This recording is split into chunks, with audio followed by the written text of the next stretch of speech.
नमस्कार मित्रों, आलोचना संग्रह फूल सी कोमल वज्र सी कठोर के चतुर्थ अध्याय में आपका स्वागत है। इस अध्याय में हम महिलाओं के श्रम साध्य जीवन पर बात करेंगे। शीर्षक है महिलाओं का श्रम साध्य जीवन। सदियों से स्त्रियां किसी न किसी रूप में अपना योगदान करती रही हैं। आखेट युग से लेकर आज तक मातृत्व दायित्व, पारिवारिक दायित्व से लेकर चौखट के अंदर और बाहर फैले लघु व कुटीर उद्योगों, हथकरघा, लोहे, मिट्टी, बांस से निर्मित वस्तुएं बनाना, अनाज जमा करना, दुग्ध उत्पाद, मसाला, पापड़, अचार बनाना, पशुपालन, मुर्गी पालन के साथ साथ पुरुषों के कदम से कदम मिलाती हुई कृषि कार्य को दक्षता से करती हुई भी वह कांपती नहीं, श्रमदान हेतु तत्पर रहती है। फिर चाहे सड़क, पुल, भवन निर्माण कार्य में पत्थर तोड़ती ढोती नजर आ जाए या बीहड़ जंगलों में लकड़ियां बीनती या तेंदू पत्ते इकट्ठी करती, कारखानों में बीड़ी बनाती, परिचारिका, दाई, अब रिक्शा चलाती, फलों का ठेला लगाती, हाथ गाड़ी खींचती, उससे कुछ ऊपर सेविका का काम करती थी। जीवन के प्रत्येक क्षेत्र में महिला श्रम सहयोगी रहा है।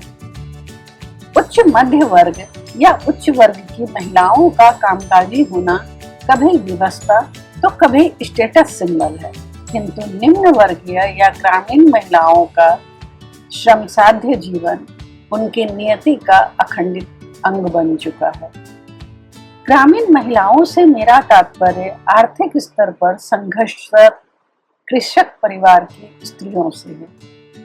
जमींदार, महाजन या सरपंच व मुखिया परिवार की स्त्रियों से नहीं। हमारे देश में स्त्रियों का एक बड़ा वर्ग इसी जीवन का प्रतिनिधित्व करता है।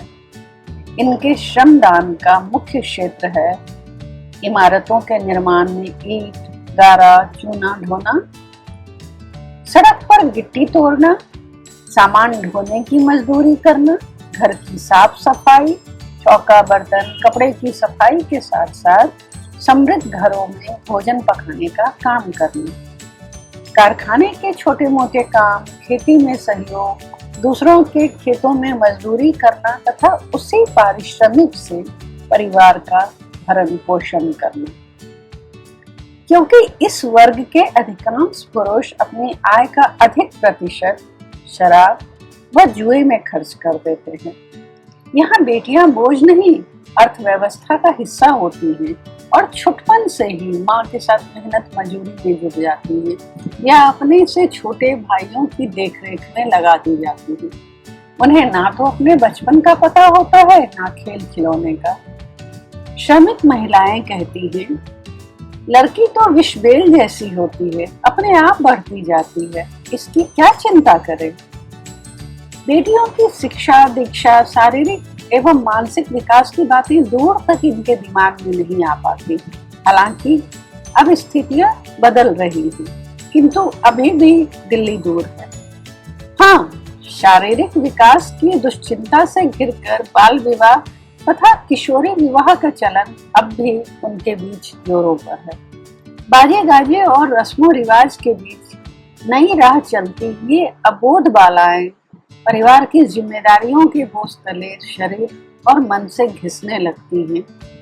विवाह के साथ शुरू होता है दोहन चक्र। पति की उपभोग सामग्री बनती, अनचाहा गर्भ सहती, प्रसव पीड़ा से गुजरती, बिना योजना और सुविधा के बार बार मातृत्व भार ग्रहण करती और इन सब के बीच परिवार के लिए देह तोड़ श्रम कर धन कमाती और फिर भी घर में अपमानित व शोषित होती ये स्त्रियां इसे ही अपना भाग्य मानती हैं।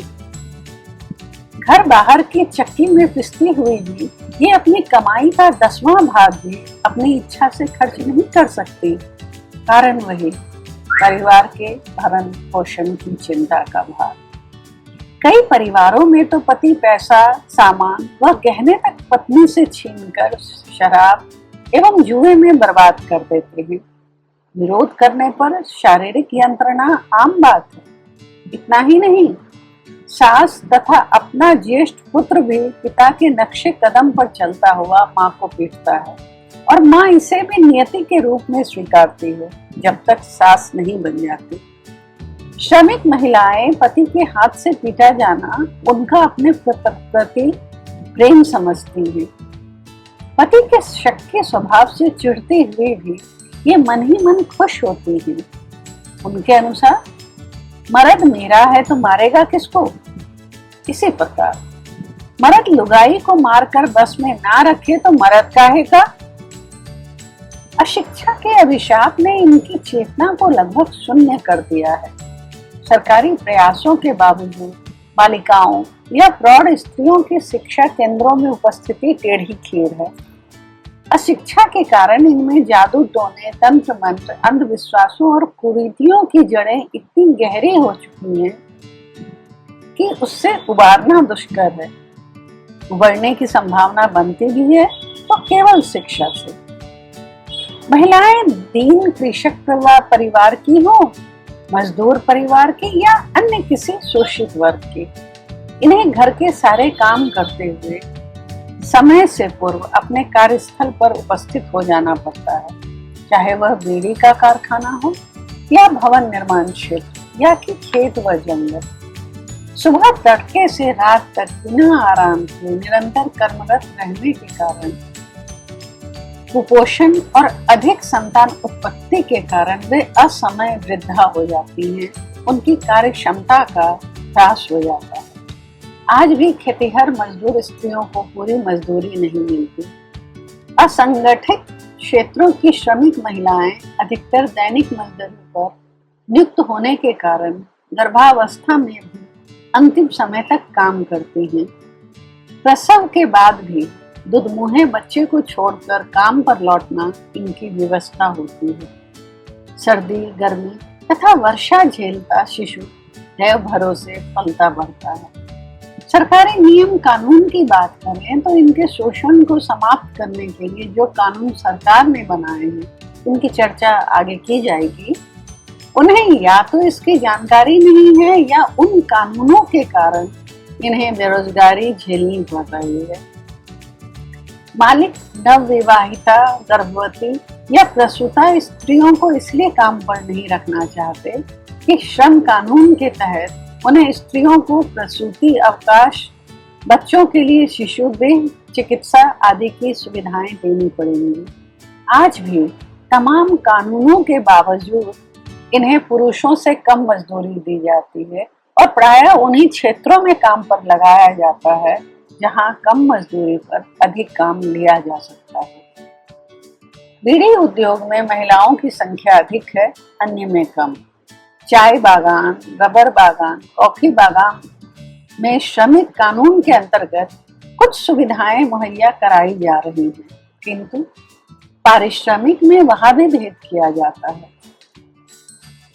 श्रम कारखाने के अंदर का हो या बाहर का, श्रमिक महिलाएं, खासकर तेंदू पत्तों को इकट्ठा करने और बीड़ी बनाने वाली महिलाएं ऐसी कई बातों से अनभिज्ञ हैं जो उन्हें श्रमिक होने के नाते, स्त्री होने के नाते और मनुष्य होने के नाते अवश्य जानना चाहिए।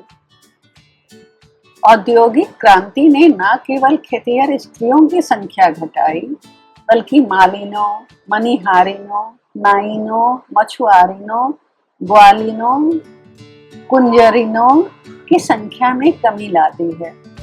श्रम का जो समानांतर नया वर्ग उभरा वह शहर में स्कूल चपरासी में आया, बेबीसिटर, नैनी के रूप में ही, किंतु ग्रामीण धंधों में ह्रास के साथ ही शहरों में बढ़ती महंगाई की मार का असर सबसे अधिक इस वर्ग की स्त्रियों पर हुआ है। अमेरिका में 33%, जर्मन रिपब्लिक में 36%, पोलैंड में 44.8%, सोवियत रूस में 45%, किंतु भारत में 27% महिलाएं ही किसी न किसी रूप में कार्यरत हैं। आर्थिक उत्पादन के क्षेत्र में स्त्रियों के प्रवेश से अनेक प्रश्न उपस्थित होते हैं। कि स्त्रियों को कितना काम लेना चाहिए, उनका वेतन किस आधार पर निर्धारित होना चाहिए आदि। श्रीमती पद्मिनी सेन गुप्ता ने अपनी पुस्तक में करीब 10-12 प्रकार के कार्यों की सूची का विवरण दिया है, जैसे कि कारखानों, इनके अंतर्गत आप तंबाकू, आटा मिल, तेल मिल, काजू के कारखाने, और खानों, कोयले, इस्पात, पत्थर, अबरख, मैग्नीज आदि। बागानों, इनके अंतर्गत चाय, रबर, कॉफी आदि आते हैं। कृषि क्षेत्रों, सार्वजनिक निर्माण कार्यों जैसे कि सड़क, बांध, भवन का निर्माण में मजदूरी करती महिलाएं बड़ी संख्या में देखी जा सकती हैं। साथ ही दूसरों के घरों में रसोई तैयार करने, बर्तन, कपड़े, घर साफ करने, कागज के थैले बनाने, पापड़, चटनी, अचार बनाने, मसाले के उद्योग में मसाला तैयार करने के कार्यों में भी श्रमरत नजर आती है। कुछ की चर्चा पहले की जा चुकी है।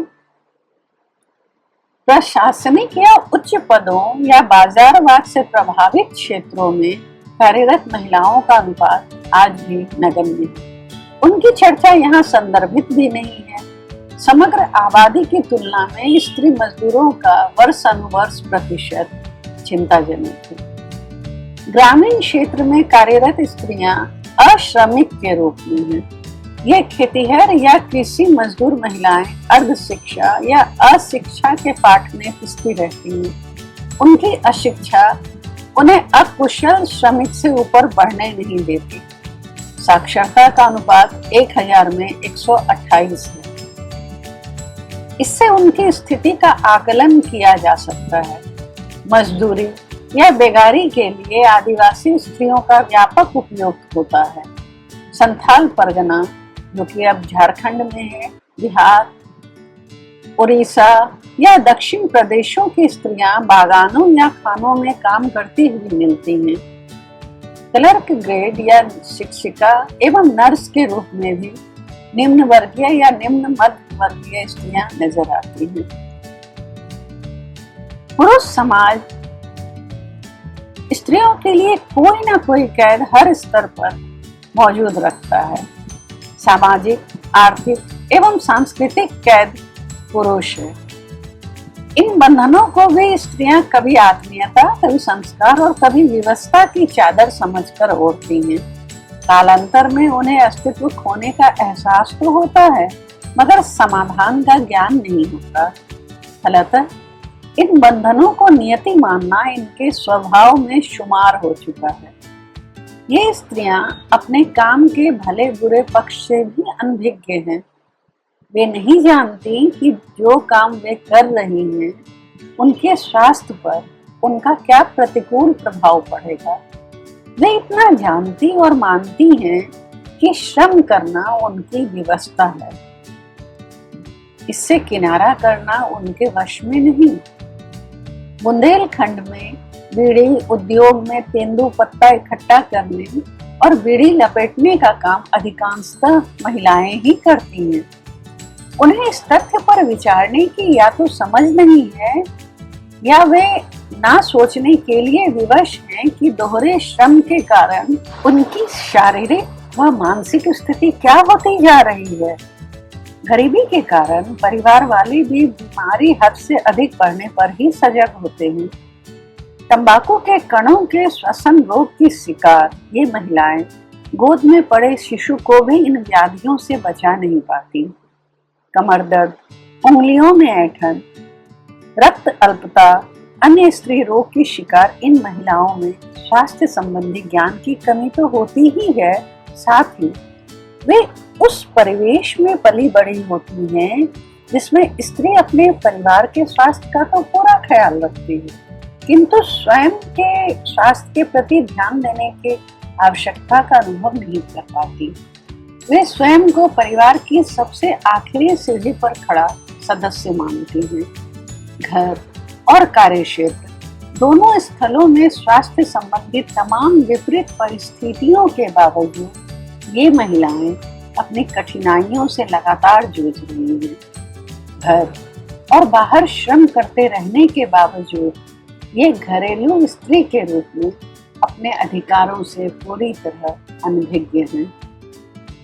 विडंबना यह भी है कि घर और बाहर श्रमरत ये महिलाएं आर्थिक जरूरतों के लिए पुरुष पर ही निर्भर रहती हैं तथा श्रम के दो पाटों में पिसती हुई यौन शोषण और शारीरिक तथा मानसिक उत्पीड़न की भी शिकार होती हैं, लेकिन निदान ढूंढना इनके वश में नहीं होता। मित्रों, कागजी आंकड़े स्त्री विकास की गाथा कहते हैं, किंतु सच यह है कि बाहर अफसर या ठेकेदार और घर में पति से शोषित ये स्त्रियां आज भी उपेक्षा की पीड़ा सहने को विवश हैं। ग्रामीण क्षेत्रों में अनेक स्त्रियां अपने परिवार के अर्थोपार्जन में ऐसे सहयोग करती हैं जिन्हें ना व्यवसाय समझा जाता है ना नौकरी, जैसे वन से जलाओ लकड़ियां काटना, बीनना और शहर ले जाकर बेचने का काम। इसी तरह अन्य वनोपज जैसे चिरौंजी, तेंदू, कत्था, गोंद, महुआ, तेंदूपत्ता, चारा आदि एकत्र कर उनको बेचना और पैसा कमाना। नियम कानून की अज्ञानता के कारण इन्हें वन के विभाग का कोभाजन भी बनना पड़ता है। दूसरी ओर हिंसक पशुओं से रक्षा का सवाल भी बना रहता है, क्योंकि इनका ना तो कोई जीवन बीमा होता है और ना ही सुरक्षा का कोई उपाय। इसी प्रकार गांवों में पंच मुखिया चुनी जाने वाली महिलाएं पति के हाथ की कठपुतली होती हैं। इसे विकास मानना सुंदर धोखे के अतिरिक्त कुछ भी नहीं। वर्तमान समय स्त्री मुक्ति गाथा रच रहा है, इसलिए तमाम विरोधी परिस्थितियों के बावजूद स्त्री आंदोलन की प्रखरता बढ़ती जा रही है। पहाड़ से शुरू हुआ चिपको आंदोलन हो या फिर आंध्र का चरक आंदोलन, गांव की इन्हीं अशिक्षित अर्ध शिक्षित महिलाओं ने अपना सशक्त स्वरूप प्रदर्शित किया था। मगर ये महिलाएं वहीं सफल हुई जहां पुरुषों ने साहचर्य निभाया। जहां विरोध हुआ वहां महिलाओं को शोषण का शिकार होना पड़ा। कभी विजयी हुई भी तो कभी भंवरी देवी की तरह लहूलुहान। स्त्री सशक्तिकरण की दिशा में विश्व समुदाय कई दशक से प्रयत्नशील है। संयुक्त राष्ट्र द्वारा महिला विश्व सम्मेलन 1975 में हुआ था, कोपेनहेगन महिला सम्मेलन 1980 में, नैरोबी महिला सम्मेलन 1985 में तथा बीजिंग महिला सम्मेलन 1995 में संपन्न हुआ। इन सभी सम्मेलनों में अनेक मुद्दों पर चर्चाएं की गईं। संयुक्त राष्ट्र महासभा द्वारा भी स्त्रियों के प्रति सभी प्रकार के विभेदों के उन्मूलन के लिए अपील की गई। समस्त आकलनों से यह निष्कर्ष निकला कि विश्व की लगभग 16 खरब डॉलर की अर्थव्यवस्था में स्त्रियां लगभग 11 खरब डॉलर का योगदान करती हैं, जबकि वे विश्व की 10% आय और 1% संपत्ति की स्वामिनी हैं। भारत में साक्षरता की कमी के कारण स्त्रियों की प्रत्यक्ष सहभागिता पुरुषों की अपेक्षा कम है। विश्व स्तर पर किए गए सर्वेक्षण से यह तथ्य भी उभर कर सामने आया है कि यदि घरेलू कार्य के बदले गृहिणियों को पारिश्रमिक देने की व्यवस्था की जाए तो समूची अर्थव्यवस्था चरमरा कर ढह जाएगी। विडंबना यह है कि घरेलू सेवा के बदले ना तो धन और ना ही सम्मान मिलता है, ना ही उन कार्यों को श्रम की कोटि में रखा जाता है जिसके अवैतनिक होने के कारण ही विश्व स्तरीय विशेषकर अपने देश की अर्थव्यवस्था संतुलित है। पुरुषोत्तम नायक एवं महंता विदिशा ने स्त्री सशक्तिकरण के संबंध में 6 जनवरी 2009 की अपनी रिपोर्ट में कुछ महत्वपूर्ण जानकारियां देते हुए लिखा है कि 2001 की जनगणना के अनुसार देश में पुरुष साक्षरता की दर 75.9% तथा स्त्री की 54.2% रही है। ग्रामीण क्षेत्रों में 15 से 49 वर्ष की स्त्रियों का 43% ही नौकरी में है, जबकि पुरुषों का 90%। एक तथ्य यह भी सामने आया कि ग्रामीण परिवेश में रूढ़ियों तथा परंपराओं का इतना अधिक दबाव बना रहता है कि उससे ऊपर आ पाना प्रत्येक स्त्री के वश की बात नहीं होती। अतएव उनके सामाजिक आर्थिक उत्थान के लिए बजट प्रोजेक्ट सहायता राशि को नहीं बल्कि उत्थान के प्रतिशत के उद्देश्य को ध्यान में रखकर तय किए जाने चाहिए। मित्रों, इस आलेख को यही समाप्त करती हूँ। इसकी अगली कड़ी में आगे बात होगी। तब तक के लिए शुभ विदा।